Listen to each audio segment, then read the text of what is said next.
Welcome back to the Marvel Movie Minute, a daily podcast in which we smash apart the films of the Marvel Cinematic Universe into 1-minute chunks so we can analyze them in scrupulous detail. I'm Kyle Olson from the Road to Infinity podcast. And I'm Rob Cabasco, and my gallbladder's been stolen. Well, it actually wasn't stolen. 1998 I had it out, but I mean, it's not like I've been missing it. I just, anyway.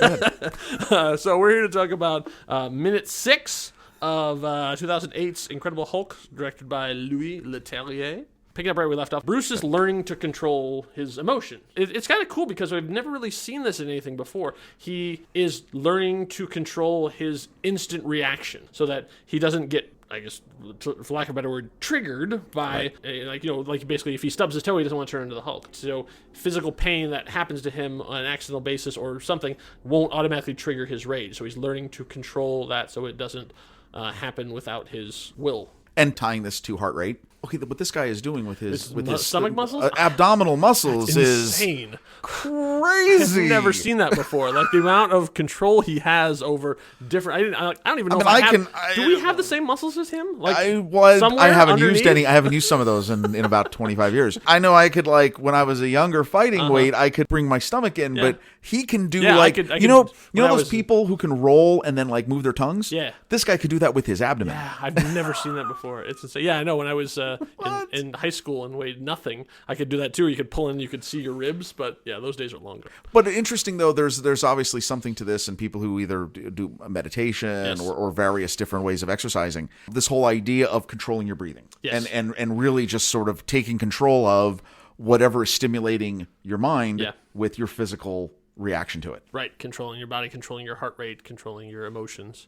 And we get to see that because one of the tests is he slaps Bruce Banner. I would say very few people have slapped Bruce Banner and lived to tell the tale. And twice. He does that multiple times. And you can tell this is not a new thing. Like, this is part of his training and probably something that he asked for. The two things help me learn so I don't instantly react with anger or adrenaline. So there's this great shot of Ed Norton that we're looking at, right? And the one thing that I thought was neat is that it's a little bit easier to tell when you see it on a bigger screen. Yeah. I think he really got slapped.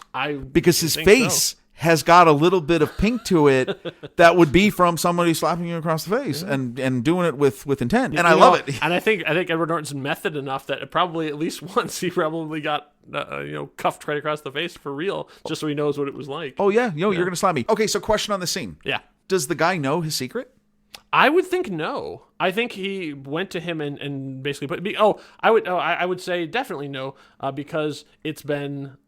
We'll find from information we'll find out later in a future minute. There hasn't been enough time. Oh, okay. So gotcha. I would say by the time, because it's been 158 days, so within the last 150 days he got him to train him essentially and do it. So I would say no, unless he flat out told him. But I think he's being so careful. Right. I don't think he would tell anyone. Right. So my guess is no. He's just like saying like, hey, I have this really strong anger reaction. And I want to learn to help control it. I would like to control my emotions. Could you help me out and do that? So, well, no, because it just seems like so. Hit me, right? Yeah. Like, I don't know. It just is jarring. And don't tell me, right? I mean, exactly. It's not like Fight Club where it's like hit me right now. It's sort of like at some point while we're talking, I want you to slap me as hard as you can and piss me off. Yeah. So then we pop up. So then, because we see what he's doing is he's monitoring his heart rate. He is wearing the Polar F5. This is actually really is a heart rate monitor digital watch that was in production at the time. This is a real thing. So this is not a movie invention stuff too. And you can set it to do exactly what he's saying to do. Now, the movie magic part of it is that it usually, because technology in 2008 was not quite as advanced, there actually is a chest band that's supposed to go along with it that is actually doing the real monitoring. And this is just the display. But they sort of did a little. Yeah. This watch was not quite strong enough to give you a full accurate pulse meter like that at the time. But think about that. Very close. So for those of you who are like, well, what are you talking about around the chest? And I have an Apple Watch. Right. The difference with the technology is extreme. Yes. Apple Watches have a light that is on the underside of the watch that actually is able to send a light through your skin, and it actually can measure the time between blood as it's passing through your veins. Right. So, and that's how it comes up with your beats per minute. Bruce Banner, super genius, can do pretty much everything because he's smart. He can fix things. Anything. He can fix things. Except himself. So we did find, there we go. Irony. There we go. So we did look, 146 beats per minute. Is that bad? Is that a lot or what? If we look at basically resting heart rates, and there's a chart here, and we're going to say Bruce Banner, is in his mid-30s here. Yeah. Resting. And again, this is resting. You're sitting down. He's already been breathing. He's just gotten slapped, right? Your resting heartbeat for a healthy person, for a man, should be somewhere in the 70, like high 60s, 70 beats per minute. Athletes, it would actually be a little bit lower in like the 50s, like mid 50s, even as low as 49. And that's for a young person. So clearly, if you're at 146, you're already from being slapped, yes, you're already in the danger zone. that's a problem. Yeah. Well, yeah, that's way beyond where you should be. Yeah. So this is an interesting way of him monitoring how close he is to transforming by measuring where his heart rate is at. Exactly. Yeah.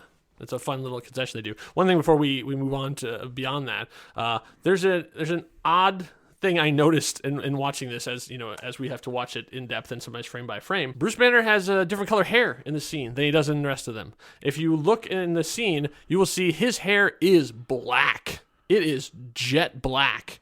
Even so, when you watch it like from the sort of the far angle where you see both of them in there, it's black and shiny. I'm not exactly sure. This was a mystery that I haven't uncovered. I have not, as of the time of this recording, have not solved this mystery yet. The closest I can get is that in his next movie, he has black hair. So all I can think is maybe this is a reshoot that they brought it back in to do this thing, and this is like from later on. He already had started working on the next thing, a Henry Cavill mustache situation. Oh, no. But they didn't catch enough. They figured, nobody's really going to notice there, because who in the world is going to sit down and watch a movie like this minute by minute and talk about it? These guys. That's right. And you people listening. That's right. So either it is a pickup shot that was done later on where he's doing something else, or he's so paranoid he dyes his hair every time he goes for the lesson with this guy. It's possible, because as you'll see literally in this, within the next minute, in minute 7, he's back to full brown hair again, and we now have started a new segment. Apparently, Edward Norton's hair watch. What color is his hair? We're going to see. we can pick out which of the ones there were. So yeah, we'll need a sound effect. We'll have to get a sound effect. His next movie is called Pride and Glory, and so he definitely has black hair in that one. So I'm thinking that it was a dye job, but we'll see as it goes along, as his hair changes. Interesting. So we finished his session here, and we moved to an exterior shot. Apparently, this we'll eventually find out this is where he is going to work. The factory, the bottling plant that we'll see at minute 7 will be definitively revealed. How this was the exterior of this was shot at a former Bering chocolate factory in Rio Santo Cristo. Then we get to the interior, it's a totally different location. Then we see a locker room. We see an important man with a clipboard walking by. We'll meet him in the next minute more definitively. But in the meantime, we're just hanging out in the locker room. Our minute comes to an end as we're sort of moving through the locker room. Everybody getting ready for their shift at whatever kind of plant this will be. I was about to say short minute, but then I was like, well, no, all minutes are the same. Yeah. So, obviously the key part of this. A lot of establishing. Yes, the establishing of, we already know where he's at, sort of. But here's an idea of, hey, he's working on it. Yeah. He's working actively on trying to control this. Yes. So there we go. Yeah, he's doing something beyond. We see him doing a little bit of science stuff too, but then we see that he's actually working on his physical and emotional part of it too. And the introduction of a clear plot device, the heartbeat. Yeah, the heartbeat, which will become very important later on. So yeah, that brings us to pretty much the end of this minute. Is there anything else that we haven't touched on? No, that's it. I wonder where he works. I wonder what they're doing. I know. I like where could Bruce Banner find work in Brazil? I'm obviously not making food. No, because that would be too dangerous. Right, he wouldn't want to be around any type of biological thing. I mean, that'd just be poor thinking. That would be bad, but you got to get a job. So okay. So all right. So that wraps up minute 6. We will be moving on here to minute 7. Thank you all for listening. If you want to interact with us a little bit more offline, you can find us on our own Discord chat room. We have Discord set up. We got a bunch of different channels in there, but we have a dedicated Hulk one that you can do, and you can find us lurking there from time to time. If you go over to thenextreel.com and follow the link for Discord, you'll add it into your Discord chat and find us there. Praise us, correct us, badger us. That's right. Tell us what we missed. How dare you not talk about the smokestacks or something? Tell us what the funniest joke was. Yeah. And if you find my gallbladder, let me know. All right, so I hope you had a smashing good time. Until next time, true believers. Bye.